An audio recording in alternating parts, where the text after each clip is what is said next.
Alright, deep dive, day number 7. And of course, I expected something different today, but we just went deeper onto yesterday's topic.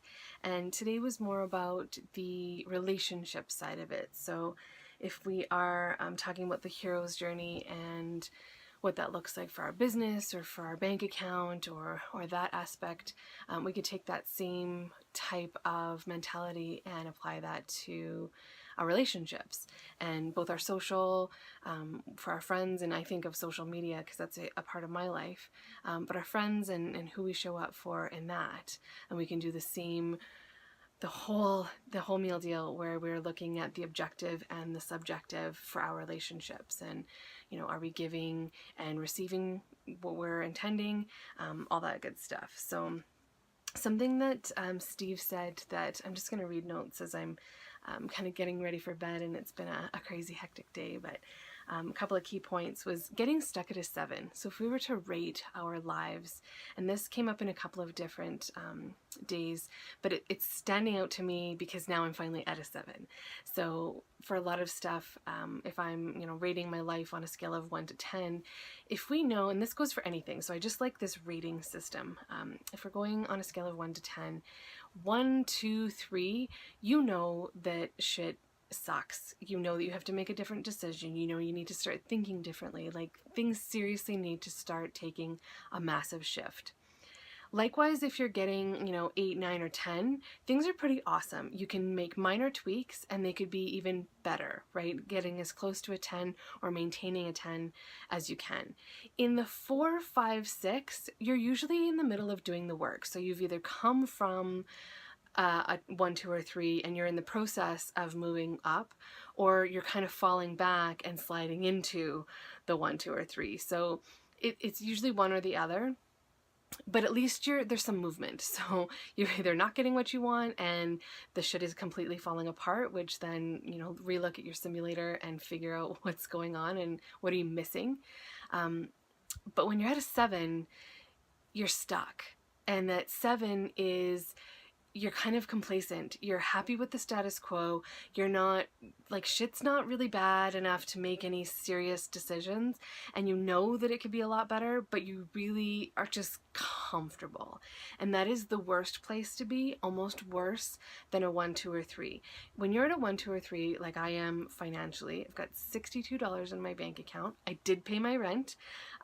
There's a few things that kind of worked themselves out, and I managed to pay rent in full yesterday, which was great. Really good feeling. Even though I have massive bills on Friday and it is Tuesday and I have $62 in my account, like, I have faith that it'll work out. But I digress. When you're at a 7, you're not really willing to do anything. And that's when I realize, I wasn't really at a 7 for anything until we started talking about relationships. And there's a few of my personal relationships that I'm at a 7, where it's not bad enough to do anything about it. I really could have amazing relationships, or maybe manifest some new people in my life and maybe shake things up a little bit, but I'm just comfortable. And it just went off like a light bulb, like, holy shit, my friends are great. I love them. I wouldn't be where I'm at without them. But in this particular moment in my life, where I'm going through this abundance challenge and the set of circumstances that are happening right now, here and now, they don't get it. They're not here. They're not with me on this. They're at completely different stages of their lives. In fact, a lot of them are on the 8, 9, and 10, and I'm coming back from the 1, 2, and 3. So I'm starting over and building something completely new. And they've even said to me, I have no idea what you're talking about. I understood about 30% of what you said. That just doesn't make sense to me. And I don't know why you would want to do that. Good for you, but I really don't get it. And that's when I'm like, what do I want to shift here? What is it that I really want to change? And not that it's bad. But something else that Steve said to me was this. He wants relationships in 4D. And I'm like, what? I get 2D, I get 3D, what's 4D? And it is oh my god, it's so late. I'm getting mixed up here. Body, mind, heart, and spirit. And having all of those connect at the same time. And sometimes you don't have that connection for long periods of time. It can be a little bit intense, and I'm thinking, yeah, that would be a lot if I'm having like a physical or sexual relationship with someone, that I can also have them pick my brain and I can pick their brain, and we're having that intellectual stimulation, and then it's also emotional, and then we still have like some kind of spiritual connection. That is a lot, and expecting all of that from one person for me seems impossible. But that was the objective. So on a subjective, if I can create it like a movie, I can create whatever I want. And that is a head scratcher for me. I'm like, you know what? I might actually start to figure out what it is that I want. And when we talked about some things that sometimes show up in our lives become a partial match, or there's an opportunity that's been presented to us, but it doesn't feel quite right. And I realized that's where my business was headed, that I love it. It makes me money. It is creative and it's fun. And when I'm doing it, it feels good, but it's not sustainable. It's not something that I jump out of bed wanting to do every single day. It doesn't have a calling for me anymore. It feels like it's fizzling out.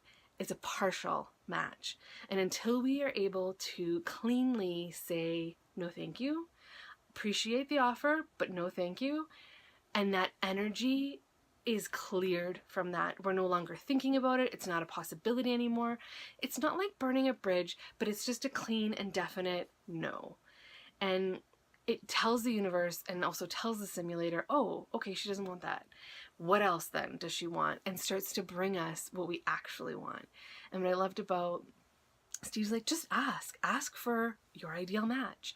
Ask for exactly what you want and expect to get it.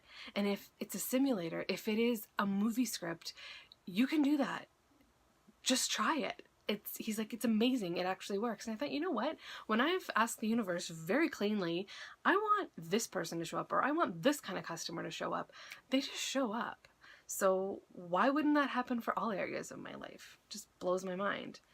A couple of things, I wrote down a bunch of stuff, and he was talking so fast I actually had to go through the replay. If you're not getting what you want from the simulator, ask them why. Ask the universe why. And some of the things that could come up is, are there things in your life that I'm not paying enough attention to, that's why some of the shit keeps showing up? Should I be taking a different direction? Maybe.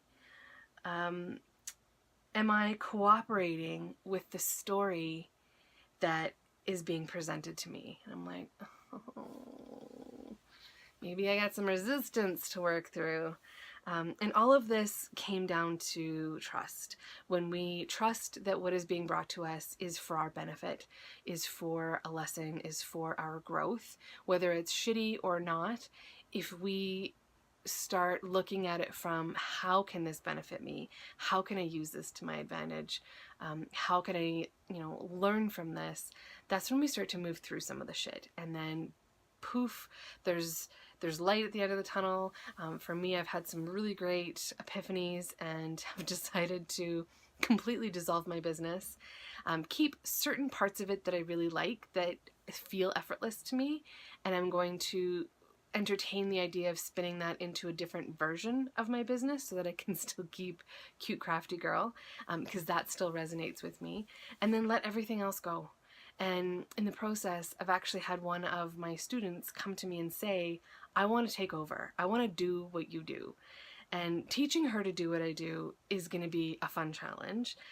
She's committed to it. So like, how fucking easy was that? She just reached out to me and said, hey, yeah, I want it. I'm like, okay. So that could potentially solve my problem of needing to pay bills on Friday, and I get to help somebody start a new business. Like, win-win, right? That's the whole point. Win-win. Anyway, super excited. Tonight is a long night. I've had a lot of things going on. This is the longest I've ever waited to start writing and doing the video about this. So now I have to crank out the blog post that goes with this and then post it before the end of today, because my commitment is to make sure that these are done on time. I do not want to be playing catch up and do this tomorrow. And yeah, I'm just super stoked to see what else is around the corner and to really start diving into some of this information a little bit deeper, and really start asking myself some of the questions and really looking at it from the subjective side. I'm loving the idea that my life is a movie and I can create whatever I want. So until tomorrow, I will talk to you guys later.